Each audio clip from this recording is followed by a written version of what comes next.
It doesn't feel like 20 years. It feels like maybe 2 years or forever.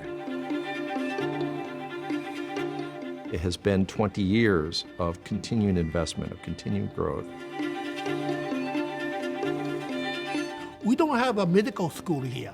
We work to understand the fundamental mechanism that it allows us to be us. The brain has a role in just about everything. What gives this small organ such vast capabilities? It is a machine that wires itself. The thing that initially attracted me to it was the question of intelligence, and that is deeper insight into what makes us human. How we think, how we feel, how we strategize, how we have compassion. This is something quintessential.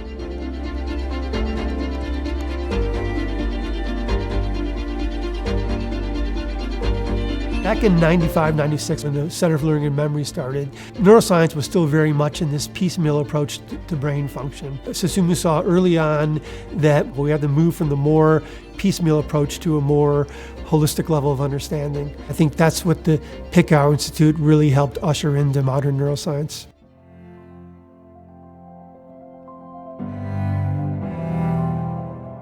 I pick topics because the problem is mysterious. I just want to find out how it works. As long as you are interested in very fundamental problem, history has shown it useful. It's fundamental work that often changes the fields. They are published more than any other group that we fund.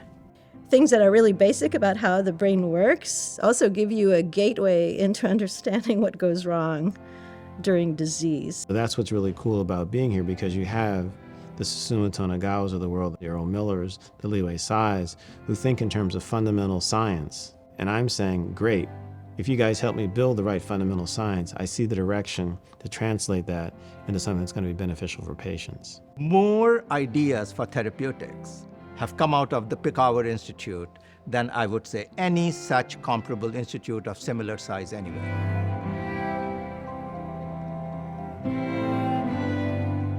I can't think of a better place than MIT. It's a science university with a strong engineering and computational component. I am surrounded by experts. Clinicians, computational scientists, molecular biologists. There are great scientists, but also they're great people. They're not put off by being surrounded by excellence. They're really motivated by it. And the ability to bring in people with unique skill sets. Because these technologies are being developed here, we have the opportunity to run up that staircase. The barrier almost doesn't exist. I don't have to go all across the country to find that expertise. It's right here in this building. Look at the history of science. Often the major advances are where different fields or disciplines collide. It's like nuclear fusion in brain science. You bring them together in close proximity. At some point, you reach that kind of critical mass and you get a tremendous release of energy. One particular approach or methodology is not going to go very far. It's molecular, cellular, the systems, the circuits, the behavior, brain-wide ensembles of activity. It requires creativity, active pursuit, persistence. We need all those levels to really put together how the brain works. It's by construction an interdisciplinary undertaking, the study of the brain. Being part of that willingness to think big and not being shot down for it, but also having the resources that give you the confidence that you could actually do things that are really innovative.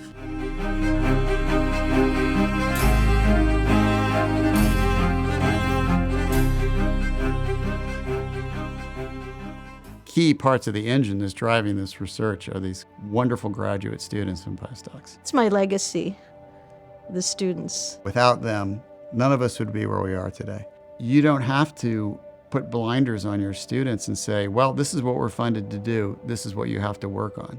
It really is about training the next generation, the investment in our people and postdocs and students. They will take the torch. They will carry it forward. There will be a trail that leads back to the Picower Institute. That is the discoveries that they make, not the discoveries that I expected them to make. I was worried that it was going to be this hyper-competitive environment, and I got here and everyone just wants to work together. I've been able to do so many collaborations with other grad students and with postdocs in the community.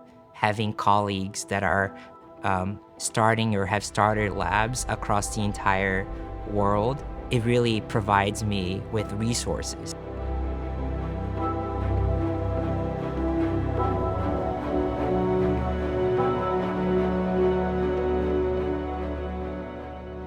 The best qualities of Susumu was and is excellence. He is a giant. He had the vision 20 years ago to know that we need an institute dedicated to learning and memory research. And he asked me questions about not just what I was doing, but where I saw it going in 5 years and 10 years. What was my vision? And I believed him, and it all came true. I remember when we first met Li Wei, she accepted the job. She said, "I hope you'll act as my mentor." And I'm like, "Your mentor, right? She's my mentor." It was an investment that was designed to catalyze research. Yes, Barbara and Jeffrey, let professors choose what they want to study. You give us the freedom. Your generosity made my best science possible. Really indebted to Barbara Pickauer and her late husband for making this possible.